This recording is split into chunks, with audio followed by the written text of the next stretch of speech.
Pertama kita semua kaget ya, karena secara teknologi militer, itu perang ini hendaknya itu selesai kurang dari 1 minggu. Kurang dari 1 minggu. Tapi ternyata perang ini sudah berlangsung 1 tahun, kurang 1 bulan, 1 bulan. dan kurang 1 minggu. Hmm. Dan kita tidak tahu akan kemana larinya begitu. Tapi bagaimanapun juga kita harus melihat dari kacamata strategis ya. Kacamata strategis itu pertama adalah dampak dari perang ini sudah terjadi. Harga-harga energi naik, harga-harga bahan makanan naik. Negara-negara ada yang semakin dekat, ada yang semakin jauh. NATO yang asalnya kompak menjadi renggang karena faktor energi ya.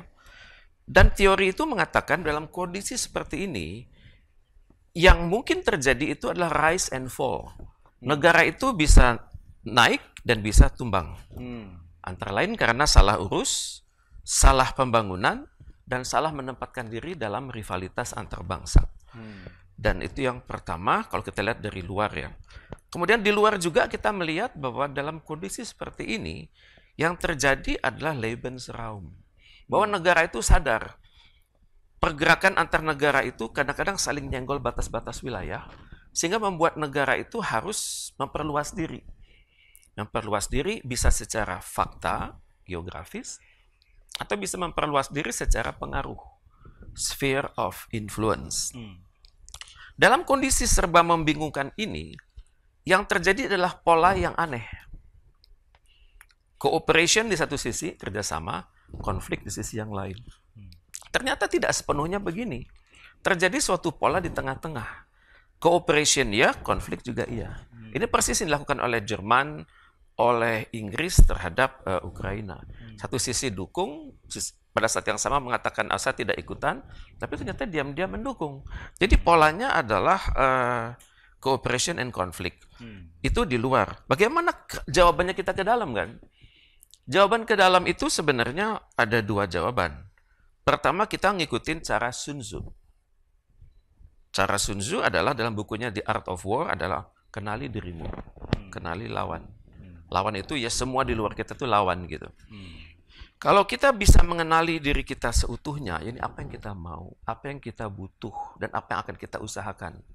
Dan kita juga tahu apa yang lawan itu seperti apa begitu. Apa kekurangan mereka, apa kelebihan mereka. Kalau kita tahu persis, maka kita itu sudah menang perang sebenarnya. Menarik. Itu pertama. Dan yang kedua saya teringat saran dari Cut Nyak Dien kepada Teguh Umar sebelum perang lawan Belanda. Umar, kata Cut Nyak Dien, kamu ini, kan mereka suami istri ya, kamu ini harus punya kemampuan. Saya mencoba menafsirkan kemampuan itu untuk Indonesia. Dalam kondisi serba sulit ini, Indonesia itu harus mampu, seperti kata Cut Nyak Dien pada Teguh Umar, kamu harus mampu berterang-terang dalam gelap. Berterang-terang dalam gelap. Dan bergelap-gelap dalam terang. Jadi informasi itu adalah rahasia. Pihak luar itu tidak perlu tahu apa yang kita niatkan begitu. Dan untuk itu, untuk Indonesia, oke, kita rubah cara kita menghadapi dunia. Plus, lanjutkanlah apa yang selama ini kita lakukan dengan nama prosperity approach dan security approach. Itu berbarengan. Untuk mempertahankan negara yang sangat besar ini dengan penduduk yang hampir 300 juta itu nggak mudah. Itu perlu penanganan terbesar gitu. Keempat terbesar dunia. Itu perlu penanganan tersendiri. Jadi apa yang harus kita lakukan? Wah, ini pertanyaannya ini bukan hanya sekedar apa yang kita lakukan, tapi urut-urutannya dulu. Urut-urutannya dulu. Ini saran dari Lao Tse ya, pemikir Cina ya. Pertama kita harus jelas apa yang kita pikirkan gitu. Thoughts-nya. Thought. Pertama, pikiran. Mindset. Kita ini mau kemana begitu. Apa yang ada dalam benak kita. Apa yang kita lakukan. Setelah thought, baru words, baru ngomong. Tahu. Pikiran kita sudah jelas, kemudian terkomunikasikan dengan baik, baru kerja. Urutannya thought, words, action. Yang keempat adalah habit. Jadikan ini suatu kebiasaan kita dalam bekerja. Habit, kemudian selanjutnya yang kelima adalah karakter. Dan terakhir baru destiny. Jadi kalau kita ingin menang suatu perang besar, itu namanya level 6 itu. Level 6. Destiny, pertama beresin dulu cara berpikir kita. Apakah kita ini sebagai bangsa yang besar, atau bangsa yang tanggung, atau bangsa yang akan dengan mudah terseret oleh rivalitas antar bangsa. Itu harus jelas dulu. Dan ini persis harapan kita untuk menjadi negara besar di beberapa tahun ke depan kan. Kalau kita benar-benar ingin menjadi negara besar di dunia, kita beresin dulu konstruksi berpikir kita begitu. Kita ini bukan bangsa yang ecek-ecek ya. Kita ini bangsa besar. Oke, belum besar, tapi kita punya konsepsi untuk jadi besar. Dan untuk itu harus dikomunikasikan terus-menerus ke dalam dan luar negeri. Cocok nih sama Gelora ini, Prof. Dan di gelanggang kita hari ini ya. Di gelanggang Gelora. Ya. Ya. Dan ini menarik ya yang Prof sampaikan. Dari mindset-nya dulu, thoughts-nya dulu. Tapi kan kita ini kalau bicara masyarakat Indonesia ini kan mayoritas masih ekonomi lemah. Jadi bagaimana tadi Pak Sekjen mengatakan ini kelihatannya berat. Nah berarti kan harusnya jangan rakyat yang mikir. Ya, harusnya kan para policy makers, para mereka yang punya kekuasaan itulah yang punya mindset yang jelas. Betul. Itu dulu kan dimulai, baru kemudian bisa mengarahkan kepada publik gitu. Memang bangsa besar ini potensinya besar, Ya. tantangannya juga besar kan. Jadi apa yang bisa membuat kita besar begitu? Ya, kita melihat di dunia ini ada negara-negara yang peradabannya kan hancur lebur. Misalnya dulu kita pernah dengar ada peradaban Mesopotamia. Kemana sekarang? Ya. Dulu ada peradaban Mesir. Sekarang tinggal sisa-sisanya kan. Ya. Dulu mereka sanggup membangun piramida dan obelisk dan sebagainya. Ya. Firaun ya. Dulu ada peradaban Yunani. Kemana? Beberapa ratus silam ada kerajaan besar Portugal dan Spanyol. Kemana mereka sekarang? Menjadi turun kapabilitasnya. Jadi Indonesia ini harus belajar, kita semua nih, bukan hanya kita berdua Pak. Sebagai suatu bangsa harus belajar bahwa mengapa suatu bangsa itu bisa bangun, lestari. Pertama adalah meritokrasi.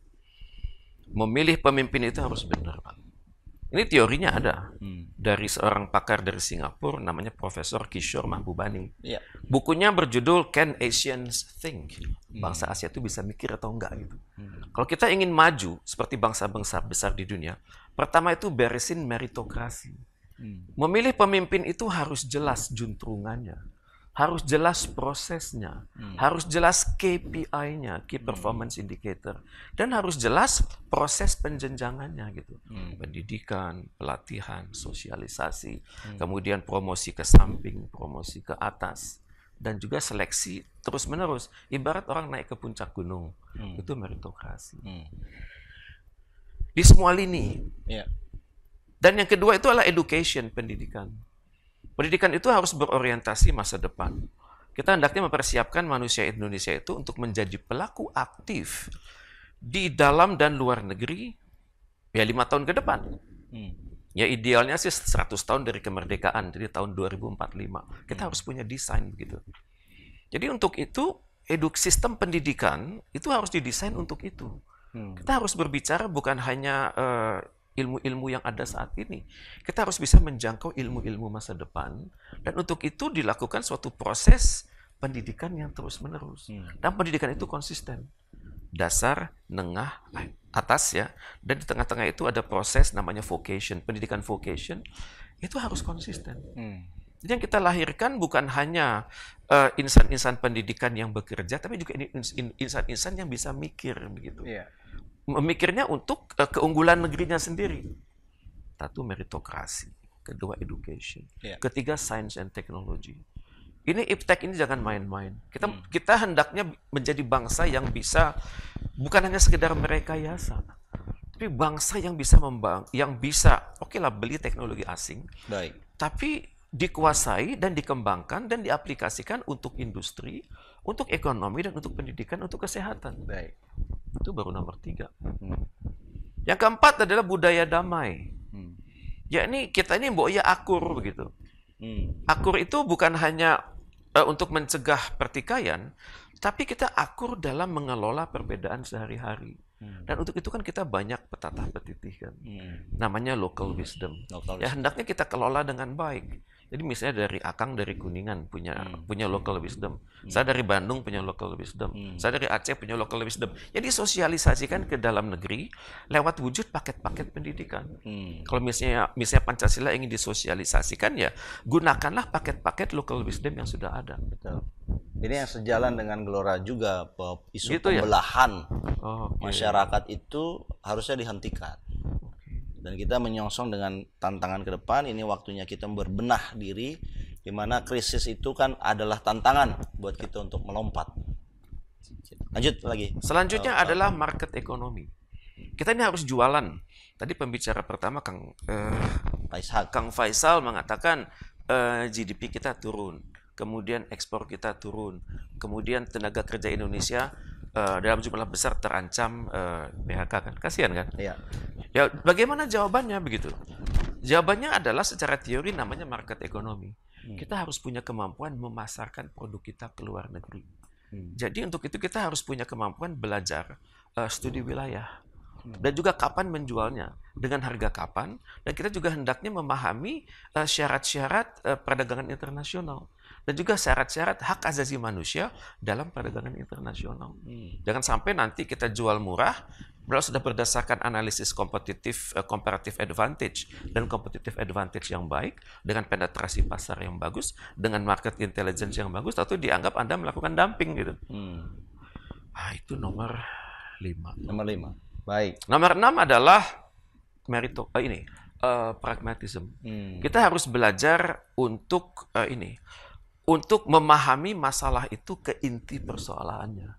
Science of deduction. Harus masuk kepada inti masalahnya dan jangan muter-muter lagi.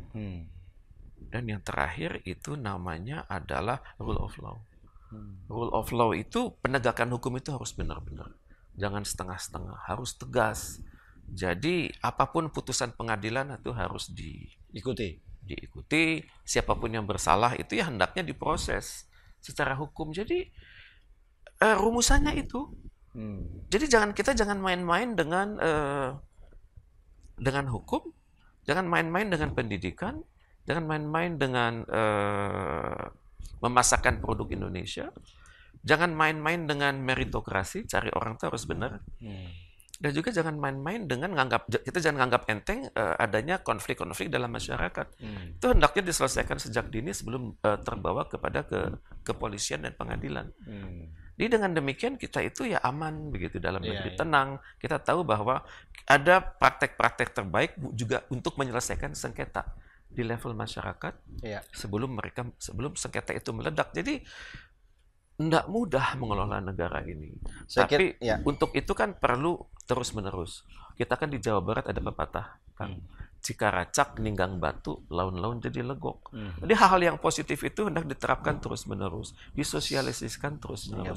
Lama-lama batu itu lembek dan juga bolong. Nah, begitulah kira-kira. Terima kasih Pak Dokter, ini menarik yang disampaikan, dan saya kira apa yang di-sharing oleh Pak Dr. Teguh Reza Shah tadi itu menarik ya, bahwa bangsa naik turun tapi kita harus menjaga supaya bangsa kita terus eksis, tetap naik. Tadi ada beberapa 7 atau 8 tadi persyaratan untuk naik, dan yang terakhir adalah rule of law. Saya kira ini menarik ya, karena bangsa 7 loh. 7. Persis dengan nomor 7 Gelora. Oh gitu ya? Iya, betul sekali. Nah, teorinya menyebutnya 7 Pillars of Western Pillar of Western Wisdom, Pak. Kearifan dari Barat yang kita harus ambil alih segera. 7, Pak. 7 wisdom yang harus kita ambil alih, dan saya kira kita terus mengejarnya. Saya kira kita banyak terketinggalan ya.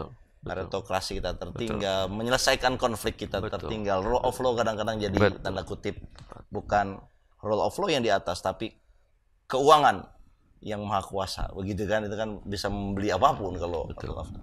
Nah ini menarik, kita akan masuk ke diskusi berikutnya, tapi sambil kita masuk ke diskusi, kayak saya ingin mengingatkan teman-teman yang sudah atau yang ingin bertanya, ya silakan teman-teman media yang ada di Zoom bisa bertanya di chat ataupun raise hand, nanti kita akan persilakan. Juga teman-teman yang ada di YouTube, ya itu ada live chat, bisa berkomentar di sana, apa yang kemudian bisa dipertanyakan di situ, kita akan pilih, nanti yang terbaik akan kita kurasi gitu ya, dan kita sampaikan kepada narasumber kita. Nah ini Pak Dokter ya, kalau terkait mengenai kondisi di China dengan zero policy untuk COVID, ya kalau kita lihat nih kelihatannya kan apa China sudah belajar dari tahun 2022 dengan kebijakan yang sangat strict, ekonominya slow down. Bisa dikatakan terjun bebas ini, hanya 3%, biasanya double digit, 8% lah umumnya itu. Tapi sekarang 3%. Nah kalau kemudian China menerapkan zero policy untuk COVID lagi, ini kelihatannya tidak hanya China yang akan menderita ini. Hampir semua negara yang menjadi mitra dagang ini akan menderita. Sebetulnya peta China sendiri seperti apa sih, Prof? Kenapa langkah itu mereka ambil ya? China itu sadar ya, bahwa untuk menjadi adik kuasa, itu ada transisi memang. Dia sudah punya modal besar itu. Saving dia itu luar biasa. Jadi walaupun dilihat dari kacamata pertumbuhan ekonomi dia itu zero, tapi sebenarnya di dalam zero itu terdapat suatu akumulasi produktivitas yang tidak kelihatan. Misalnya, dia tuh over dana simpanan dia tuh luar biasa di dalam negeri dan di luar negeri. Kemudian Cina itu punya kemampuan untuk mengendalikan dalam negerinya secara luar biasa sehingga tetap stabil. Jadi kita nih di luar melihat kok sepertinya nggak ada pertumbuhan. Tapi yang terjadi adalah kelebihan dana, kelebihan energi pembangunan yang dia punya itu justru sedang dia gerakkan dengan luar biasa. Dan Cina itu punya kemampuan menggunakan berbagai model ekonomi secara berbarengan. Tergantung di mana provinsi-provinsi itu berada. Cara dia mengelola ekonomi itu berbeda. Di daratan Cina mainland dengan Cina yang di pesisir. Pantai ya, beda-beda. Di daerah yang pesisir itu yang pernah dijajah oleh Barat dulu, itu ekonomi kapitalisme berjalan dengan sempurna, tapi dengan kendali yang luar biasa dari pemerintah Cina. Di dalam negerinya, di wilayah-wilayah yang daratan itu, ya kendali sosialisme itu sangat berat. Dan untuk itu, ya saya berpikir, ini adalah resiko ya. Jadi negara di dunia itu janganlah menggantungkan ekspornya pada Cina semata begitu. Karena Cina itu punya kemampuan diversifikasi ekonomi. Jadi yang salah itu bukan Cina-nya, memang ide mereka ingin menjadi negara superpower, makanya dia harus melakukan seperti itu. Betul. Yang salah adalah negara yang tergantung perdagangnya sama Cina, termasuk kita juga berarti. Ya, artinya kita mencari mitra dagang lain harusnya. Kita harus mencari pasar-pasar baru. Menarik. Itulah yang teori menyebutnya market ekonominya harus betul. Menarik. Jadi kita jangan tergantung pada pasar tradisional. Kita harus mencari pasar-pasar baru dan menjadikan produk-produk kita kompetitif di lahan orang. Middle East, Timur Tengah belum kita ya. Negara Afrika Utara, betul. Amerika Utara, Betul. Amerika Selatan. Jadi untuk itu kan kita perlu orang-orang pinter kan. Iya. Yang kemampuan diplomatik jago, kemampuan hukum internasional juga bagus, pemahaman studi wilayah bagus, kemudian juga terpelihara dalam suatu hubungan bilateral yang sangat baik antara Indonesia dengan negara tersebut, ataupun juga Indonesia bersama ASEAN dalam kerjasama lintas kawasan yang terpelihara dengan baik. Ini adalah modal kita selama ini loh. Reputasi kita besar di dunia, tapi penetrasi pasar kita belum sepenuhnya sesuai dengan harapan kita. Ya karena seringkali negara lain itu berani melakukan penetrasi pasar dengan luar biasa. Misalnya begini, kenapa produk kita itu seringkali kalah di pasaran asing? Ya ternyata yang datang itu adalah produk Indonesia yang sudah kita ekspor ke negara lain dulu. Dan negara lain tersebut mengolahnya sedemikian rupa. Sehingga nilai tambahnya bukan berada di kita, berada di negara lain. Itu pertama. Kedua, direct flight. Kita jarang punya kemampuan direct flight ke negara-negara Eropa, Amerika, Timur Tengahnya direct flight. Ya kalaupun nggak direct flight ya hubungan laut ya mboknya langsung aja lah. Sehingga nilai tambahnya itu di kita, biaya transportasinya kita yang tanggung, tapi nanti kemanfaat di ujungnya buat kita, ansuransinya di kita. Semua jasa-jasa kita kendalikan. Menarik. Ya punyakah bangsa ini kemampuan berpikir seperti itu? Itu seperti iklan bebas ongkir. Tapi ini internasional gitu ya. Betul. Luar Jadi biasa itu, menarik. thought-nya harus benar dulu. Menarik.